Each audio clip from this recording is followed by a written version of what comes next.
नमस्कार दोस्तों, आज हम आपको ले चल रहे हैं जगन्नाथपुरी के दर्शन करवाने के लिए। जगन्नाथपुरी मंदिर के रहस्य के बारे में आपको बताएंगे और वहाँ का जो प्रसाद इतना फेमस क्यों है और प्रसाद के रहस्य के बारे में बताएंगे।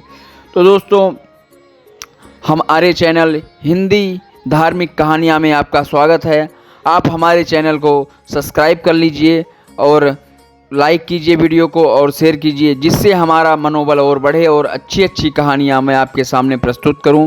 तो दोस्तों, कहानी मैं स्टार्ट करता हूं। हिंदू धर्म के हिसाब से 4 धाम बद्रीनाथ, द्वारिका, रामेश्वरम और पुरी है। मान्यता है कि भगवान विष्णु जब चारों धाम पर बसे तो सबसे पहले बद्रीनाथ गए और वहां स्नान किया। इसके बाद वो गुजरात के द्वारिका गए और वहाँ कपड़े बदले। द्वारिका के बाद ओडिशा के पुरी में उन्होंने भोजन किया। अंत में तमिलनाडु के रामेश्वरम में विश्राम किया। पुरी में भगवान विष्णु जगन्नाथ का मंदिर है। पुरी के इस मंदिर में भगवान जगन्नाथ, उनके भाई भालभद्र और बहन सुभद्रा की काठ की मूर्तियां हैं। लकड़ी की मूर्तियों वाला ये देश का अनोखा मंदिर है। जगन्नाथ मंदिर की ऐसी तमाम विशेषताएं हैं। साथ ही मंदिर से जुड़ी ऐसी कई कहानियां हैं जो सदियों से रहस्य बनी हुई हैं। मंदिर से जुड़ी एक मान्यता है कि जब भगवान कृष्ण ने अपनी देह का त्याग किया और उनका अंतिम संस्कार किया गया तो शरीर का एक हिस्से को छोड़कर उनकी पूरी देह पंच तत्व में विलीन हो गई। मान्यता है कि भगवान श्री कृष्ण का हृदय एक जिंदा इंसान की तरह ही धड़कता रहा। कहते हैं कि वो दिल आज भी सुरक्षित है और भगवान जगन्नाथ की लकड़ी की मूर्ति के अंदर है। जगन्नाथपुरी मंदिर की तीनों मूर्तियां हर 12 साल में बदली जाती हैं। पुरानी मूर्तियों की जगह नई मूर्तियां स्थापित की जाती हैं। मूर्ति बदलने की इस प्रक्रिया से जुड़े भी एक रोचक किस्सा है। जिस वक्त मूर्तियां बदली जाती हैं तो पूरे शहर में बिजली काट दी जाती है और मंदिर के आसपास पूरी तरह अंधेरा कर दिया जाता है। मंदिर के बाहर सीआरपीएफ की सुरक्षा तैनात कर दी जाती है। मंदिर के किसी भी एंट्री पर पाबंदी होती है। सिर्फ उसी पुजारी को मंदिर के अंदर जाने की इजाज़त होती है जिन्हें मूर्तियां बदलनी होती हैं। पुजारी की आंखों पर भी पट्टी बांधी जाती है। हाथों में ग्लव्स पहनाए जाते हैं। इसके बाद मूर्ति बदलने की प्रक्रिया शुरू होती है। पुरानी मूर्तियों की जगह नई मूर्तियां लगा दी जाती है। लेकिन एक ऐसी चीज़ है जो कभी नहीं बदली जाती, ये ब्रह्म पदार्थ है। ब्रह्म पदार्थ को पुरानी मूर्तियों से निकालकर नई मूर्ति में लगा दिया जाता है। ये ब्रह्म पदार्थ क्या है, इसके बारे में आज तक कोई जानकारी किसी के पास नहीं है। बस कुछ किस्से हैं जो मूर्ति बदलने वाले पुजारियों से सुनने को मिला है। ब्रह्म पदार्थ हर 12 साल में पुरानी मूर्ति से नई मूर्ति में बदल दिया जाता है, लेकिन मूर्ति बदलने वाले पुजारी को भी नहीं पता होता कि वो क्या है। मान्यता ये है कि यह ब्रह्म पदार्थ को अगर किसी ने देख लिया तो उसकी मौत हो जाएगी। ये कहा जाता है कि अगर इस पदार्थ को किसी ने देख लिया तो सामने वाले के शरीर के चीथड़े उड़ जाएंगे। एक किस्सा ये भी है कि इस ब्रह्म पदार्थ को हमेशा श्री कृष्ण से जोड़कर देखा जाता है। मूर्ति बदलने वाले कुछ पुजारियों ने बताया कि जब ब्रह्म पदार्थ पुरानी मूर्ति से निकालकर नई मूर्ति में डालते हैं तो हाथों से ही ऐसा किया जाता है। उस वक्त ऐसा लगता है कि हाथ में कुछ उछल रहा है, जैसे खरगोश उछल रहा हो।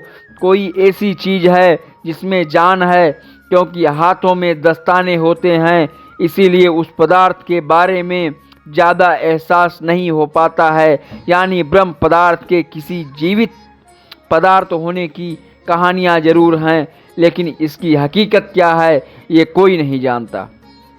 जगन्नाथपुरी मंदिर समंदर के किनारे पे है। मंदिर में एक सिंह द्वार है। कहा जाता है जब तक सिंह द्वार में कदम अंदर नहीं जाता तब तक समंदर की लहरों की आवाज़ सुनाई देती है, लेकिन जैसे ही सिंह द्वार के अंदर कदम जाता है लहरों की आवाज़ गुम हो जाती है। इसी तरह सिंह द्वार से निकलते वक्त वापसी में जैसे ही पहला कदम बाहर निकलता है, समंदर की लहरों की आवाज़ फिर आने लगती है। ये कहा जाता है कि सिंह द्वार में कदम रखने से पहले आसपास जलाई जाने वाली चिताओं की कंधे पर भी आती हैं, लेकिन जैसे ही कदम सिंह द्वार के अंदर जाता है, ये कंधे भी खत्म हो जाते हैं, ये गंध भी खत्म हो जाती है। सिंह द्वार की ये रहस्य भी अब तक रहस्य ही बनी हुई है। आमतौर पर मंदिर, मस्जिद या किसी भी इमारत पर पंछियों को बैठे हुए देखा जाता है, लेकिन जगन्नाथ मंदिर पर कभी किसी पंछी को उड़ते नहीं देखा गया है।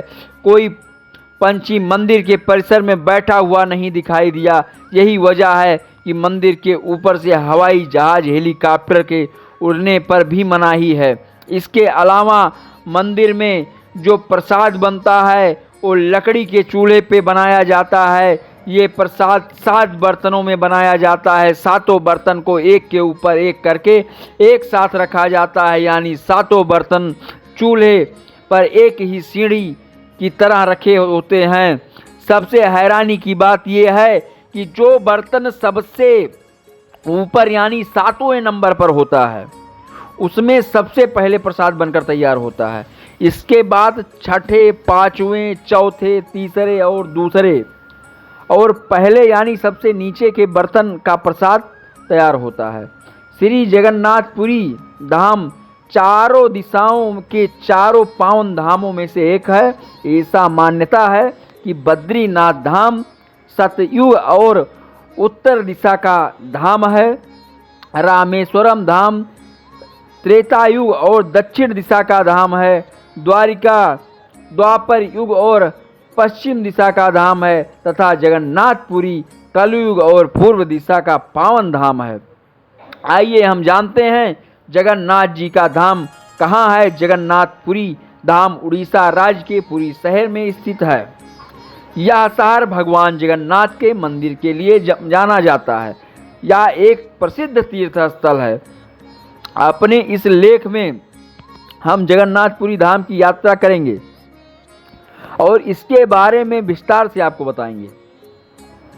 जहां वर्तमान में जगन्नाथपुरी धाम है, वहां पहले नीलांचल नामक पर्वत था और नीलम धव भगवान की मूर्ति इस पर्वत पर थी।